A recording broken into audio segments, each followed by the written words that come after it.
Magandang umaga, Batangas. Narito na po magiging lagay ng ating panahon ngayong araw ng Biyernes, October 6, 2023.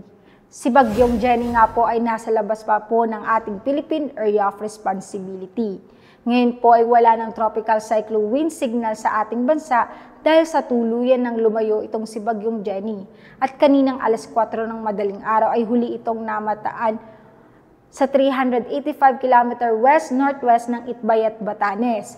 Bahagyang humina ang Bagyong Jenny at ngayon po ang lakas ng hangin malapit sa gitna nito ay umabot sa 120 km per hour at pagbugso na 150 km per hour.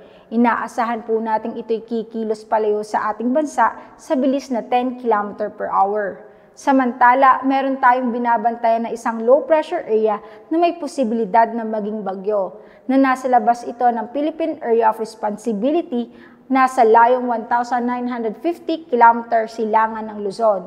Kumikilos ito pakanluran at maaari po itong pumasok sa ating PAR nitong darating na weekend. Samantala, itong si Bagyong Jenny ay patuloy pa niyang hinahatak ang habagat, kaya itong habagat ay maaapektuhan ang malaking bahagi ng Luzon. Kaya ngayong araw ay asahan pa rin natin ang kalat-kalat na pag-ulan at thunderstorm sa Northern at Central Luzon kasama na ang Metro Manila, Mimaropa at Calabarzon.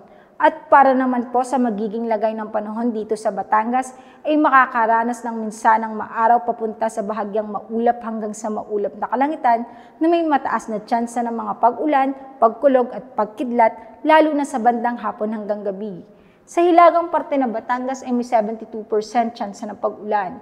Sa silangang parte ay may 43% tsansa ng pag-ulan, samantalang sa kanlurang parte ng Batangas ay may 80% tsansa ng pag-ulan at sa timog bahagi ay may 44% tsansa ng pag-ulan.